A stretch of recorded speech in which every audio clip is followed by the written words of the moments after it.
The nomadic life looks like freedom to many of us. But what happens when the road collides with family, friendships, relationships, and the life you left behind? Because chasing the American dream on four wheels comes with a few plot twists. And this conversation goes way deeper than where you park next. Welcome to RV Out West. I'm your host, Brooks. My Family of Four's base camp is located in the beautiful Pacific Northwest, and our RV adventures radiate out from there. Please grab a mug of coffee and join us as we discuss RVing around the American West. From sweet camping spots, gear and equipment, to tips and tricks, we've got you covered. We are RV Out West. With 5 decades of living in my rear view as I travel along the parabola of life, I've been fortunate to have some rather incredible experiences and witnessed some amazing and beautiful places on this planet.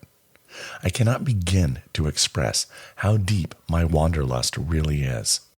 The seduction of the siren songs carrying itself through the wind challenges me in ways that create friction like two slow-moving tectonic plates between the comfortable life we've worked so hard to build and my gypsy soul that craves a life of Coddiwompling. That is a word that I've only just learned of in the last 3 months. It means to travel purposefully towards unknown destinations. Our guest today is author Kristy Halverson, a full-time RVer who made the bold decision to call her Airstream Coddi home. That name is short for Coddiwompling, which feels like a fitting description for the journey Kristy has taken both on the road and in life. Her first book, Perfect Unfolding, follows 1 year of her life from May to May as she travels across North America. But this isn't simply a story about the places she visited or the miles she traveled. Along the way, Kristy turns the lens inward, exploring her own story, what it means to love, and what happens when you finally give yourself permission to live life on your terms. It's intimate, honest, and at times raw. And today, we're going to dig into the journey behind the journey. I just want to say you can also follow Kristy on Instagram at kristy.halverson, Halverson.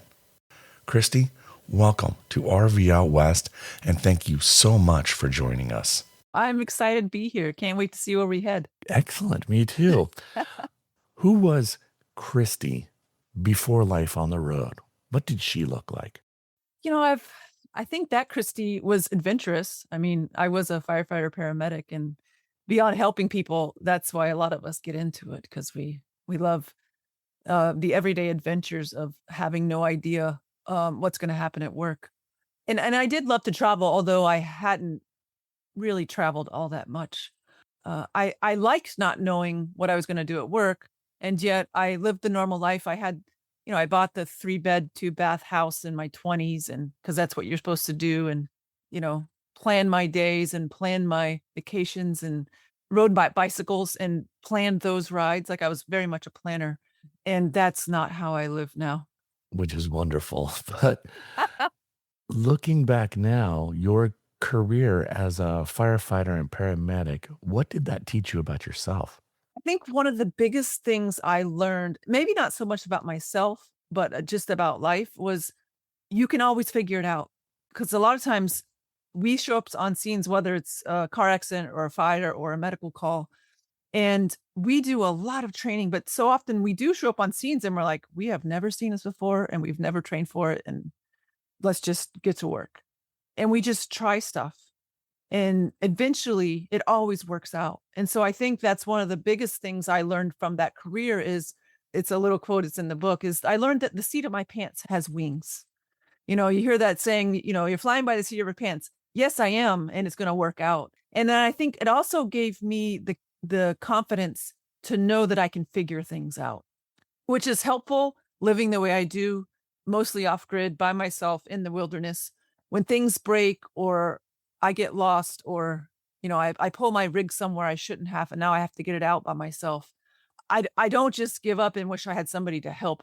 Now, often I wish I had somebody to help, but that's beside the point. I think the career of being a firefighter paramedic gave me the skill of just saying, I don't know how it's gonna work out, but I know I can do this. And 2, surprises happen. As you've read in the book, people just show up at the perfect times. And so there's been times where I am truly stuck, and then the perfect person just arrives. So that too. I remember reading in the book, and we'll get into the book later on in the episode, but a particular story you were sharing about how you almost ended up off of a, like, I don't want to say a cliff, that sounds a little too dramatic, but you were, up in northeastern Canada, and you were stuck. And somebody random with a Ram 2500 came by and helped pull you out and get you back on. Within minutes. And a semi truck driver blocked the highway. It was a 2-lane highway, and I was in my trailer was still in the lane right at the crest of a hill, really bad spot. So instantly a semi truck driver pulled behind me and blocked traffic. And within about 3 minutes, the guy with the perfect truck and the perfect knowledge and tow chains just arrived. It was incredible. So going back to your life pre what you are, how you're choosing to live your life now, was there any sort of definitive moment that you realized your life was about to take a different direction? Well, there was a moment when I chose to take the different direction, and that was just I had some really major health issues come up in my early 30s, and my dream was to travel and, live similarly to the way I do now when I retired, and I had a scare, 2 of them. And in my early 30s, I just said, "I don't know if I'm gonna make it to retirement, and if I do make it, I don't know if I'm gonna be able to do the things I wanna do, hike, bike, kayak, adventure." So, that was it. That was the wake-up call of saying, "Why am I gonna wait for something I don't know if it's ever gonna happen? Why don't I just live that life now?" That is so true. I look at my father worked his entire life and had an incredible career as a veterinarian and, built an incredible practice. And by the time he sold the practice and was able to retire, I'm going to say the wheels on the body of the Yeah, bus started to fall apart. yeah, Well, that leap that you talked about led into the unknown, eventually yeah. leading you to an Airstream. And from there, a journey that would change far more than your address. First things first, tell me Yes. about your Airstream because I just love them and I don't own one, but I will. So I'm always curious about the Airstream people chose and why. So tell me about your Airstream. Coddy is the name of my Airstream. She's 25 years old and 28 feet long, custom remodeled. And I wasn't the one that did most of the remodeling. She was lived in before me by another couple that lived full time for 3.5 years. So, fun fact, Coddy's been on the road full time, hauling me or them around for over 12 years. It's 200 square feet of living space, and I have everything I need: shower, oven, stove, bathroom seat, kitchen sink. I actually have 2 queen beds. One can pull back into a love seat, and I have 2 office spaces. One I'm sitting at now, which serves as the kind of a breakfast table. There's a desk on a piano hinge in the back room that can serve as another office. So it's an incredible home to live in, and what allows me to live the way I do is the off-grid upgrades. So it took me about a year to realize I really dislike campgrounds. So nothing against those that love campgrounds, but I don't. I wanna be out in the desert or the forest or the mountains by myself or with a few friends, and so I've outfitted it with, 700 watts of solar on the roof, and then another 200 watts I can put in the yard if I'm parked in the shade or need more power. I've got a composting toilet. I've got 60 gallons of fresh water, so I can make it about 3 weeks on that, and that's drinking water and everything. That's the part of Kadi that's special, that allows me to, migrate with the seasons, not ever have to worry about plugging in if I don't feel like it. But how many gallons of water are you living on a day? Well, if you do the math, Kadi holds 60, and I can make it 3 weeks. So I that's living everything, drinking water, everything with about 3 gallons per day. In the book, I share how I do that, and I have a special way of washing dishes. And by the way, I since I'm way off grid, I don't have access to laundry facilities. So I've learned to make it about a month between going in and doing laundry. So I like to stay clean. So I do take daily showers. That's included in the 3 gallons. So it's actually miraculous, and it took me a few years to perfect living like that, but It's wild. when you live the way I do, which is go off grid as long as you can, water is the one resource I have to really watch carefully. That is crazy. So why did you choose an Airstream instead of any of the other RVs that are out there on the market and available to anybody? What was it about an Airstream for you? Well, I did a bunch of research when I first had this idea. I wanted something that would last. And I found that most other RVs wear out, especially if you're living in them full time. Just regular camping, they often wear out in 10 or 15 years, but living full time, they'll wear out much sooner. And I didn't want to have to think about getting a new RV every 10 or 15 years. I wanted something that was going to outlive me. And my research showed it was that or some fiberglass trailers, and the fiberglass trailers were smaller, and there was 2 of us on this journey, planned to be 2 of us, so we wanted something large enough for full-time living for 2 people. The only answer from what we found was Airstream. And then on top of that, the second reason is because I run my business from the road. I wanted to have a way to write off a home office, and I did a bunch of research into that.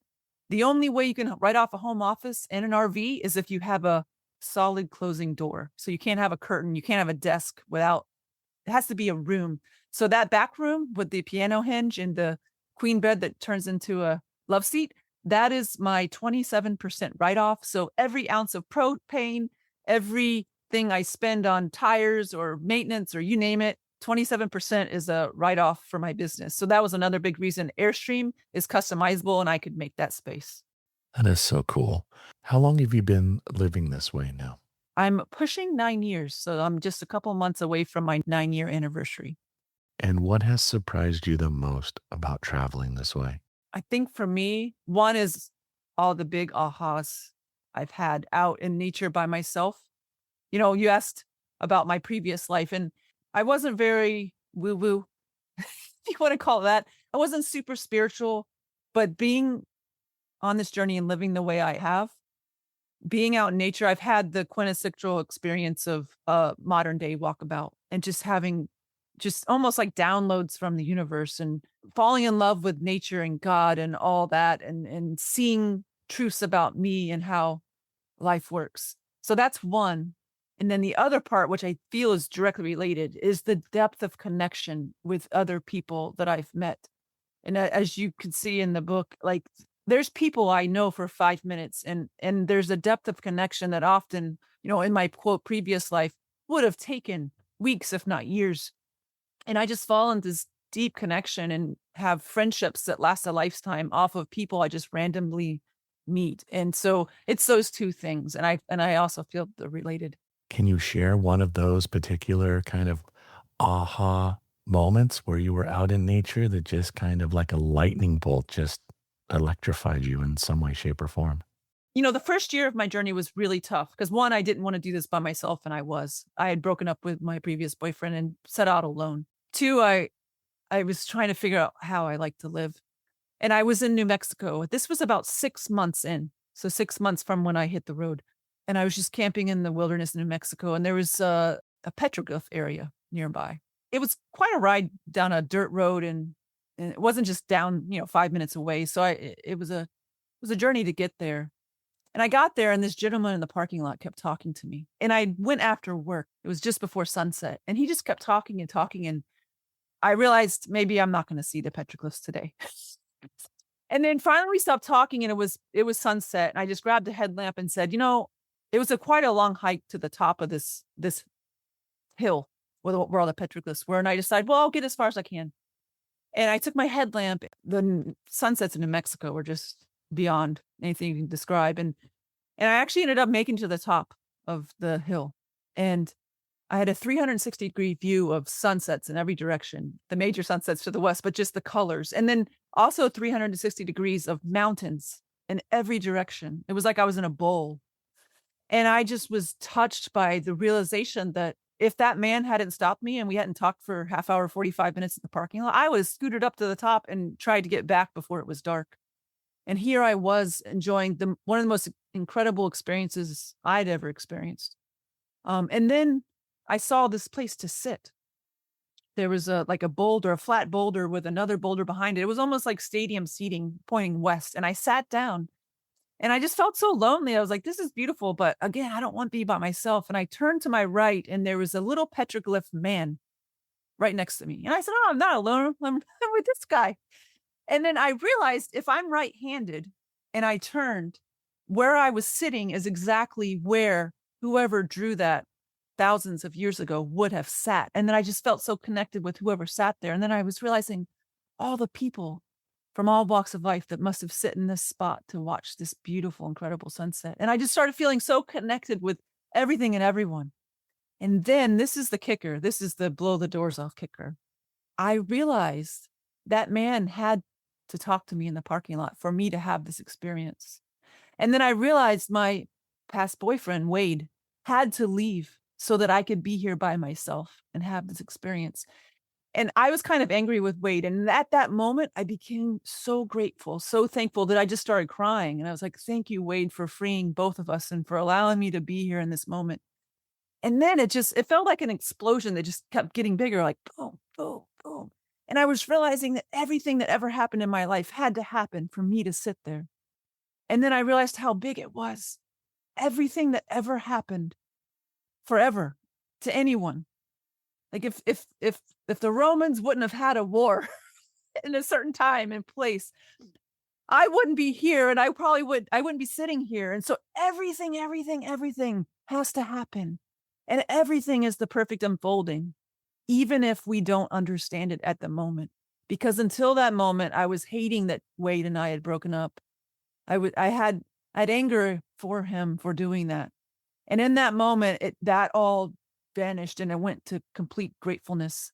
And then that has carried on the rest of my journey to realize everywhere and everything that's ever happening, even if it seems really bad and really painful, deep down, I know this is part of the grand unfolding of life. And even if I don't understand it now, there'll likely be a point when I can see why this is happening. And so that's just that moment in March of 2018 changed my whole life and changed my whole journey. That really is quite a catalyst to have that experience. Yeah. I've always been fascinated by the places that end up shaping us. Sometimes it's not the destination we planned for, but one that quietly changes the way we see the world. I'm curious where the journey took you and what made this corner up here in the upper left so memorable. What first drew you here to the Pacific Northwest? Well, I'm so glad you asked because shortly after that experience in March of 18, I want to say it was that summer, I made it to California and I'd always wanted to go to the Pacific Northwest and then continue up into Canada. And one of my friends was following my journey on Facebook and he said, hey, I can see you're headed north. We're in Bend, Oregon. Come visit. And I hadn't seen him since high school, which was, I don't even know, 20 something years before. And so I said, oh, okay, well, I was planning to go up the coast, but I'm like, sure, I'll jut off to Bend. And I planned to just stay a couple nights. I fell in love with Bend and then the whole Pacific Northwest. And in fact, my destination, because I usually go to Canada's in the summer just to escape a little bit more of the heat because I live off grid. And so I'd planned to go up through the Pacific Northwest and into Canada for the summer. And I spent it ended up being about 3 days in Bend and just outside adventuring, you name it. I was doing it for those 3 days straight. And then I left and my heart was just like, I'm following my plans. Like I wasn't a full-on Coddiwompler at that point. I had plans and I was sticking with them. And I eventually made it to Canada, went to Vancouver Island, and I was on the island about 3 weeks and it was beautiful and all. But my heart was just like, what am I doing up here? And so I turned around, I caught the ferry that goes back to the Olympic Peninsula. And I went back and I spent the entire summer in the Pacific Northwest, most of that in Bend, but I went up the coast in Washington State. I just fell in love with the whole area. So that was my first foray in RVing the Pacific Northwest. And I literally just fell in love. I remember spending Halloween there. I remember going to a little Halloween get together. And I think I left in early November, but I literally was just passing through and I ended up it caught me and kept me for about half a year. Bend is an incredible place to base Yes. camp. It really, I mean, if there from Oh, were there places specifically that really exceeded your expectations? even though I did meander all around, Bend stole my heart, and I ended up spending I mean, it was my base camp for pretty much that entire time. I was in Washington State for a little bit on the coast for several weeks, maybe close to a month. But I would say of all the places, Bend stole my heart because it's exactly what you just said. I'd never been to a place where if you love like outdoor activities, literally everyone, including surfing, you can do in that area of Bend and Sisters and the national forest around. And if you like boondocking, you're it's just free range living. You need to move every couple weeks unless you find a private property that somebody would invite you on, which I ended up doing. I stayed in, like a month and a half on private property. But other than that, I mean, so what? You need to move. You're just going to move to somewhere else even more beautiful. Right? so, so yeah, so it's exactly what you said. So Ben stole my heart, and then when you go from the high desert of Central Oregon, and then you drive for half a day and you're in like a coastal slash rainforest est place, in Washington State. And it's just, and I love the diversity there. And I've also traveled up into Idaho, and I've done more of the northern slash eastern Oregon. So you name it, I've been all over the area, and it's one of my favorite places on the planet. Well, let me ask you this then, because we've talked about Bend, but do you have a favorite coastal destination? Ah, it's hard to say because I love the Oregon coast.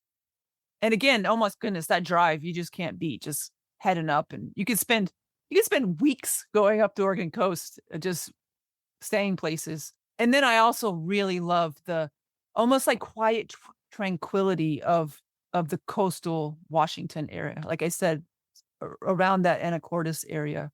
And I think Deception Yeah, Pass, is that the name of the right park? there on the Yes. north end of Oh my Woodby gosh. Island. Like So that just a little area. bit south from Anacortes, and you go across that Yes. amazing bridge. Oh my gosh, yes. Like that area is the one of my other favorites. And I have a knee injury, so I can't do like snow skiing and stuff like that. But I love to bike and hike.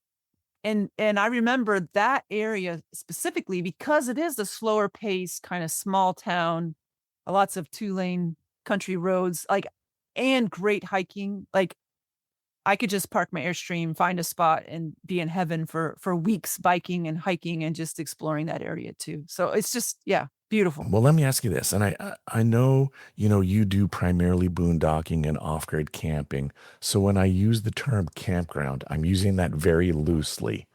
But is there any kind of campground that you recommend in that Pacific Northwest area, and whether it's Bend or near Anacortes or along the Oregon coast or other places we've talked about, or a place we haven't talked about? Is there one that you kind of has resonated with you?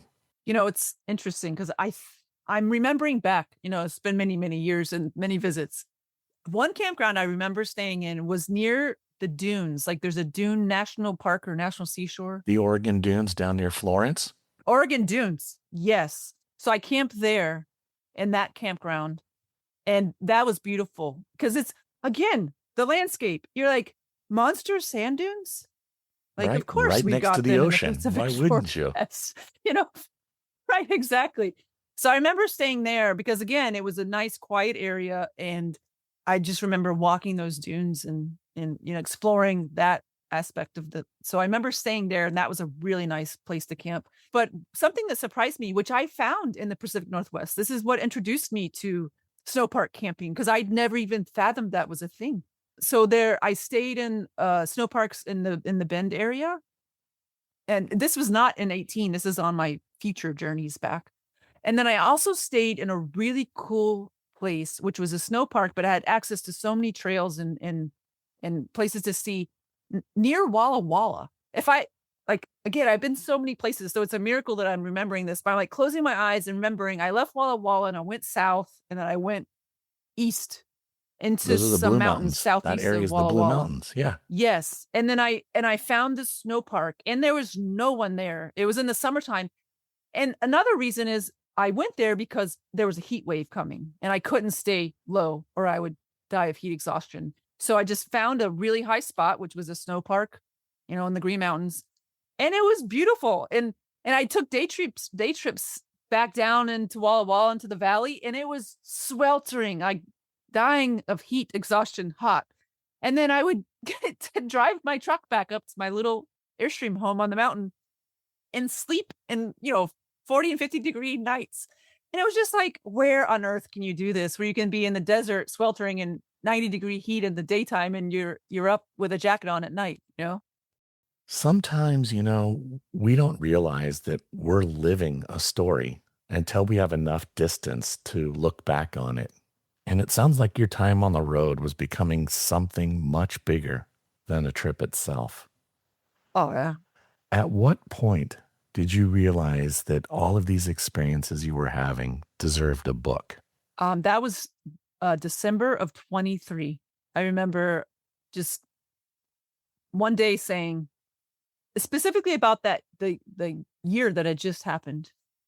I remember thinking, if a novelist was trying to invent a story that would be a bestseller one day, combining like incredible adventures that nobody would believe and just life transformation out of this world, I doubt a novelist could have imagined what had happened to me.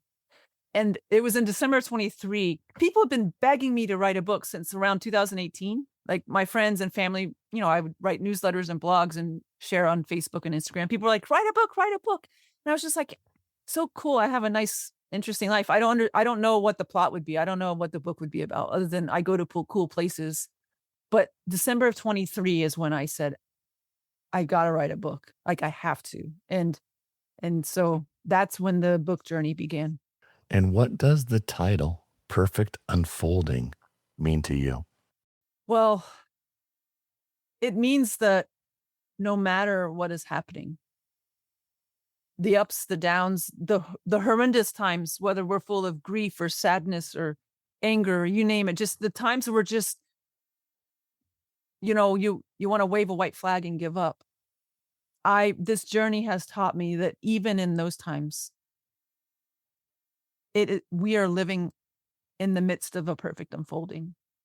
And that has given me so much solace and so much kind of courage and strength to continue on even when things get tough.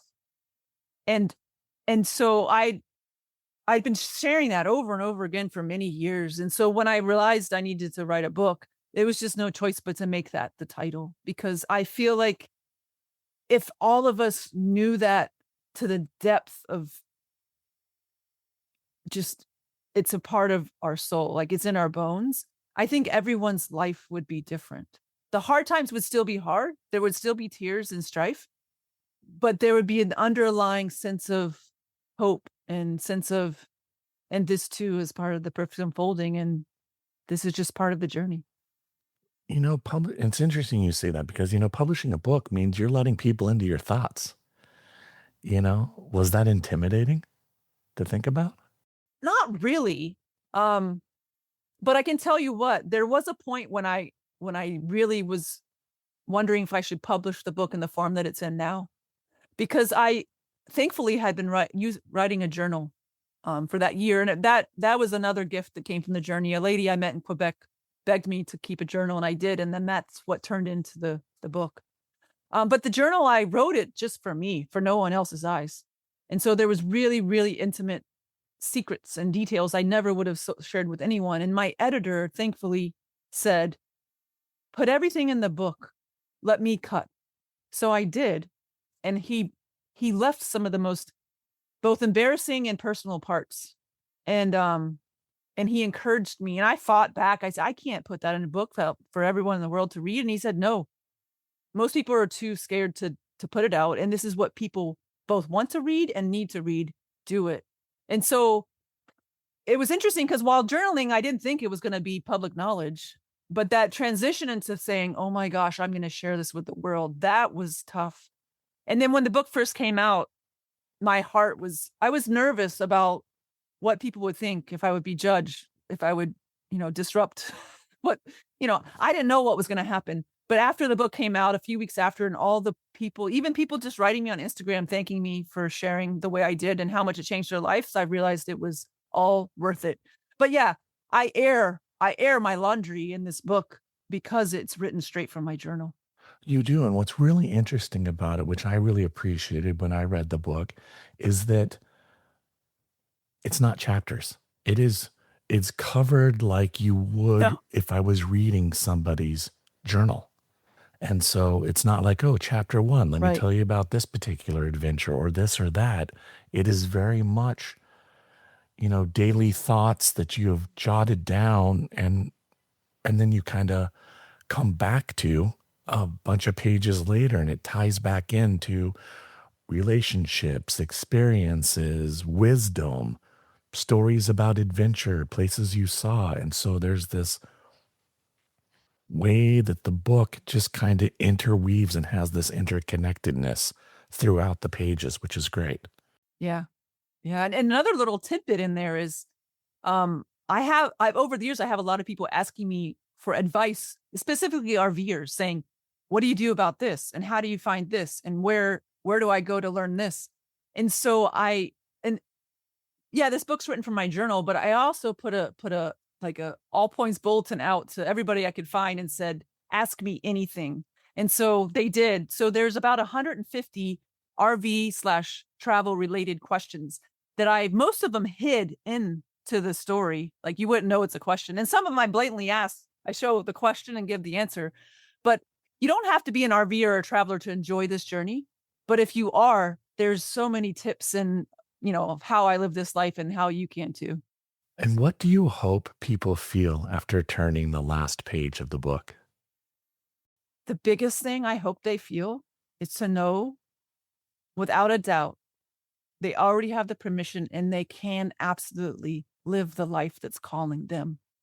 No matter how crazy or off the beaten path or risky it may seem, that's what I want people to know is you can follow your heart and live the life that's calling you and you don't have to wait to do it because that's the biggest lesson I've learned. And I just think if we all knew that and if we could all live from that, the whole world would be a different place and people would be a lot more content, stress-free, happy, loving, caring, adventurous. So that's what I want people to know. They can live the life that's calling. We've covered a lot already, from Kristy's life on the road, hearing about what her life was as a firefighter before she hit the road, why she chose to live in an Airstream, and what parts of the Pacific Northwest resonated with her and ultimately pulled her in for a longer stay. When we return, we discuss the concept of home, how travel has changed her, and why everyone should have a season of Coddiwompling. Stay with us. I'm Brooks, and you're listening to RV Out West. But first, a word from our sponsor, Scenic Washington. You can learn more about them at scenicwa.com. Discover all 29 of Washington State's scenic byways with Scenic Washington's 2026 guidebook and map, packed with route details and must-see stops. Best of all, it's free. Pick up one at visitor centers all across the state or at scenicwa.com. You can also click the link right there in this episode's podcast description. So order yours today. What are you waiting for? Start planning your next adventure. Welcome back to RV Out West. I'm your host, Brooks. Let's get right back into our conversation with Kristy, author of the book, The Perfect Unfolding. So after everything that you have experienced over the course of these last 9 years, as well as kind of that big chapter of life that was pre 9 years of, decades of growth, learning, and wisdom, what does home mean to you today? Hmm. Home is a space within.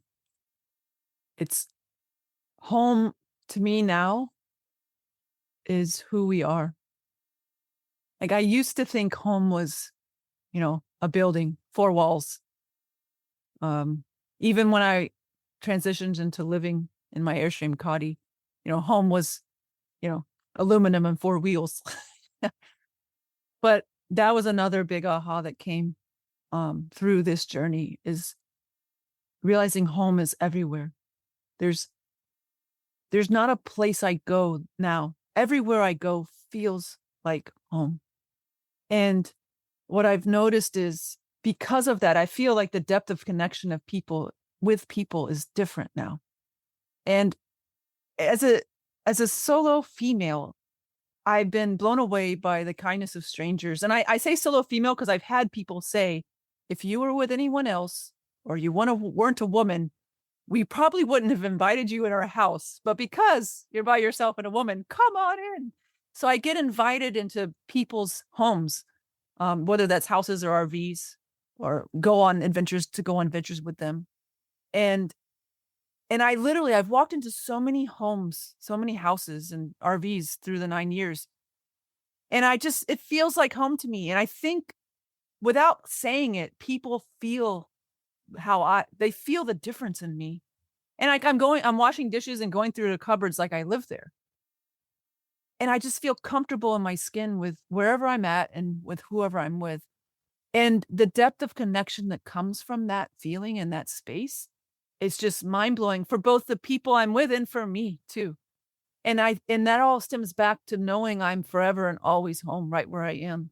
And home isn't a destination or a building. It's a different way of seeing life and myself. So, if you could sit down with that version of yourself before you bought this Airstream, what would you tell her?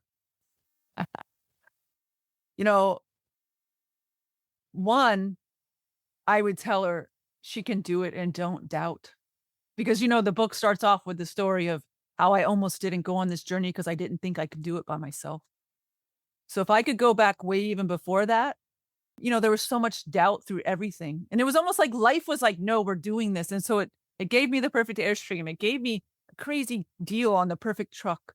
It gave me everything I needed, but I was still doubting. And so if I could go back to me when this dream first popped, which was in 2015, I would tell that person, like, hold on tight. Your life is going to change in ways you can't even imagine, and go for it. No need to fear. No need to worry. Just jump in, dive into the unknown, take a trip, and see where you end up. And it would have saved me a whole lot of strife for years until I saw that on my own. And that to me is the message I'd want to tell everybody that has any kind of dream. It doesn't even need to be in an RV. Just, what if somebody told you that before you even set out? Right. Yeah. So, on that note, how has travel changed the way you measure success? Hmm. Wow, that's a big one. It is. Most of us are taught what success looks like. It's a good job that pays your bills and more. It's the quote American dream. It's owning a house and a nice car and having 2.3 kids and a pet, and getting married, and it's all that. And nothing against any of those things. But to me, success is a totally different flavor of living than it was back when I believed all that I've been taught. And part of what we're taught is you go to college. Like, you got to go to college so you can get a degree, so you can get the job that will pay for all the stuff I just said. And that is success. Me going from, spending 7 years in school getting a master's in engineering, and then working in the field for less than a year before I jumped ship and went to a job I could have done with with a high school diploma. And then feeling the sense of joy of going to that job every day. I realized the success, even then in my 20s, I realized the success story was different than it looks different than it actually is. But when I hit the road, like now, through all these experiences of just being on this walkabout, I've realized that success is nothing to do with your finances. It has nothing to do with any kind of stature or degree or job title. It has nothing to do with the house you live in or your car you drive or you name it. It has everything to do with living in a space of peace and contentment and joy and love. And to me, that comes from following what I like to call the tickles of my soul. And that's just a really nice poetic way of saying following your instincts, your gut, your heart, whatever you want to call that. Whereas we've been taught from, just growing up in modern society that we use our brain to figure out what's best. And now success looks to me is dropping lots of the things that I've been taught, that we've all been taught, all the beliefs and expectations and judgments of modern life, is letting go of that and listening to ourselves. To me, those nudges, the desires of our heart, like those take the entire universe into consideration. They're not selfish. They are guiding us. And so that is what I want to share with everyone is success is following that. Success is listening to the tickles of our soul and living the life that's calling, being good to people.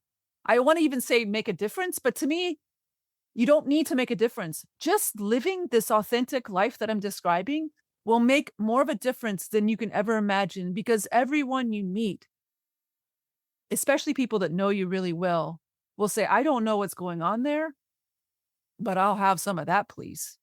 So it's not so much what you're doing, it's how you're living and the freedom that comes with that.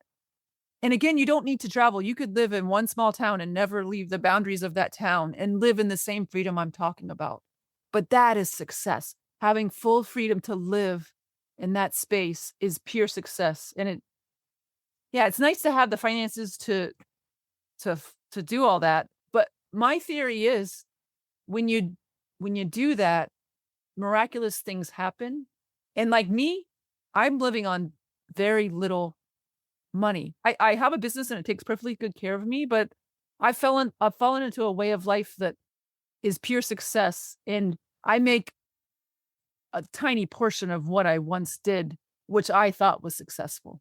So, on that note, do you think everyone needs to have a season of Coddiwompling? Yes, we all. In fact, what I've learned is Coddiwompling, which just means traveling without having any clue where you're headed. I've realized it relates to all of life. And I've told there's so many people have come to me saying, oh, I've dreamed of living in an RV. Should I do it? And I'm like, honestly, I say yes, but don't plan what you're doing, go do it. But I feel like everyone should maybe even take out the RV part, but you should wander, whatever that means for you, whether it's in an RV or it's with your feet or it's on a motorcycle. I don't know. It doesn't matter. But everyone should wander for a year. And since this podcast is about RVing, get the RV and just take a year sabbatical and make no plans and see where you end up and see what you see. And to me, when I did that, I thought it was about Coddiwompling was about travel. What I realized it's a way of life. And so, I'm actually considering next year growing some roots. But I will be Coddiwompling no matter where I am the rest of my life. Because that's what I've seen is it's not, once you've Coddywomple and travel, to me, you'll see how it relates to everything in life. You mentioned the roots. What are you Yes. thinking? Well, I'm sitting in New Hampshire right now. I know you can see out Live my free or die. door. I know. When I first time I visited New Hampshire, I saw that slogan. I was like, oh my gosh, yes. But I never would have guessed I'd ever end up here. But I've wandered into an incredible place, an incredible opportunity. And if I didn't have plans out west, beginning and later in August, I would stay here. I would just start growing roots now. But I'm gonna go do one more year of wandering and migrate as I normally do. Stay north this summer and then head south in the winter. But I have a good feeling when the snow melts in New Hampshire next spring, I'm gonna be back and me and Coddy are gonna be growing roots here. Nice. Okay. I would love to let listeners hear your voice through your own words. Is there a passage from Perfect Unfolding that feels especially meaningful to you? There's a few. One is number 3. May 21st, Highway 64, North Carolina. 2 days after leaving the cabin, I was meandering north through North Carolina. Nice rig, a guy said through his truck window as he eyed my dust-covered trailer and white Ram 2500 with a kayak strapped to the roof. We sat at a red light in a small town. Red brick buildings lined the main drag. Bright colored flower baskets hung from light posts, and the scent of yeasty bread, carried by a warm breeze, wafted through my open windows. "Thank you," I said with a nod and a grin as I muted the mellow folk music on my radio. This connection with a stranger felt comforting after a couple of days of mountain solitude. "How long have you had it?" I checked the light. Still red. "It's been my home for 7 years." "Home, wow." He smiled with his whole face, twisted his torso toward me, and leaned over his center console. "Are you headed to Davidson?" "No," I said shyly with a shake of my head. I had no idea what or where Davidson was. I was only pretty sure this was still North Carolina. "Where are you headed then?" The longing in his eyes made something twist beneath my ribs. "North," I said, as if the word could carry both of us toward whatever we were seeking. "North," the man in the truck said, softer. His head tilted a smidge. He half smiled and pressed his lips together. He was lingering at the edge of something. I felt his longing to be free, his fear of losing everything if he did what he really wanted, and his twinkle of wonder about what it might be like to let go of what he thought he was bound by. The way his eyebrows tilted up in the middle suggested that the tickle of his soul had been nudging him toward his own north. But he didn't think he could. Our eyes locked. Rumbles of idling engines filled the space between. A southbound car rolled through the intersection. The guy and I exchanged smiles as we let off our brakes and eased north.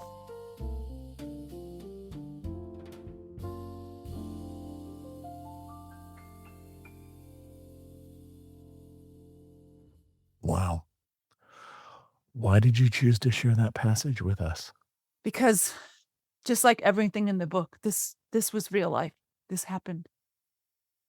And I get goosebumps when I read that. I still do.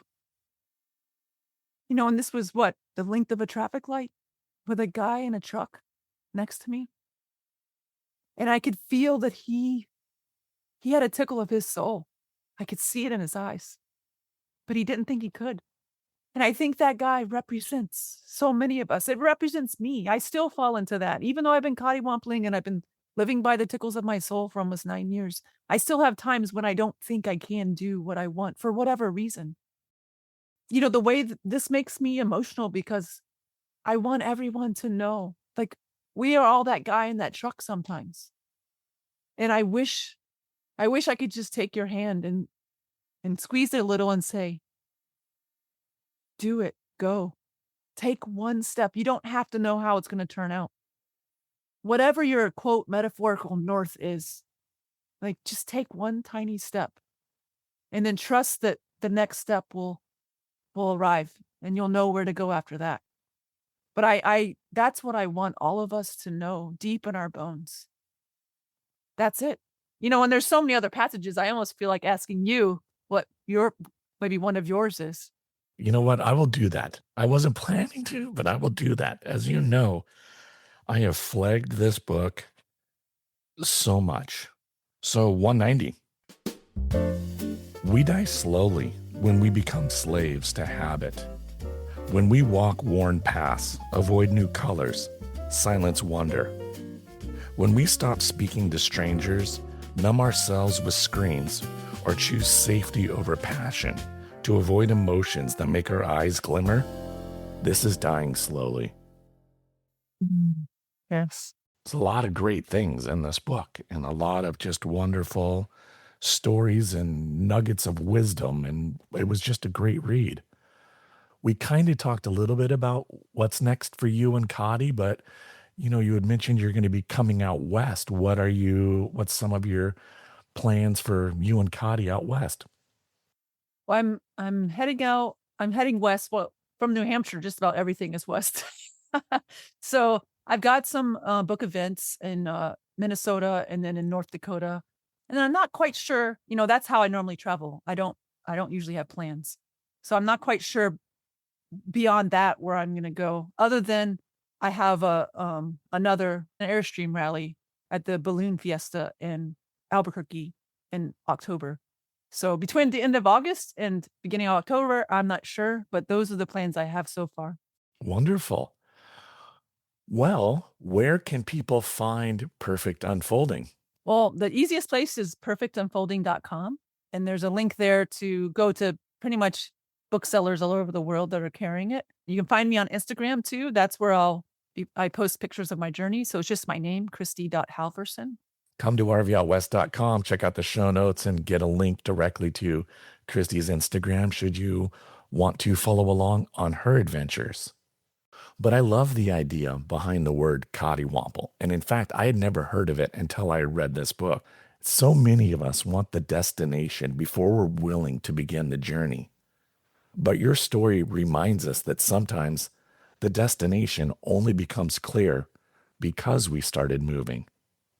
So, Kristy, thank you so much for joining us here on RV Out West and sharing your story with us.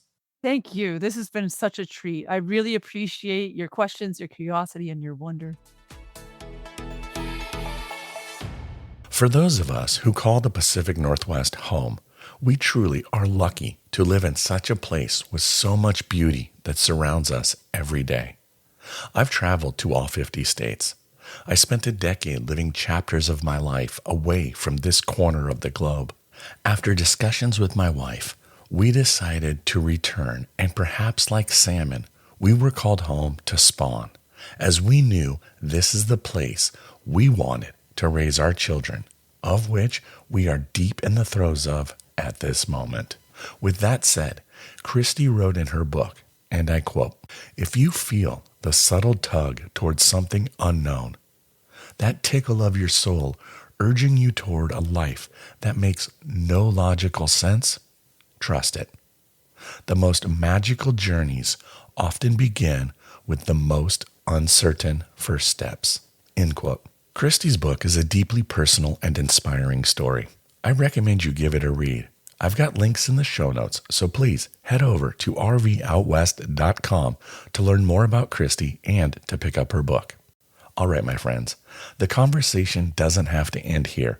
If anything we talked about makes you crave more information, head over to rvoutwest.com and take a moment to check out the show notes. We've got links to everything we mentioned so you can dive deeper and explore more. Next Monday, we're heading to the maritime town of La Conner for a special destination episode. We're talking about the best things to see and do, where to camp, and why this little Washington town deserves a spot on your RV travel list. Smash that follow button in your podcast app so you never miss an episode, and tune in next Monday. Thanks so much for listening to RV Out West. Join us again next week. Please like and subscribe to our podcast on Apple Podcasts or wherever you choose to get your podcasts so you never miss an episode. I sure would appreciate it if you left a rating or a review of the show. Special thanks to Scott Holmes Music for providing us the intro song, We Are One. RV Out West can be found on Instagram and Facebook, where you can interact with us and follow along on our RV adventures around the Pacific Northwest. So get out there, explore, and go see what's beyond the horizon.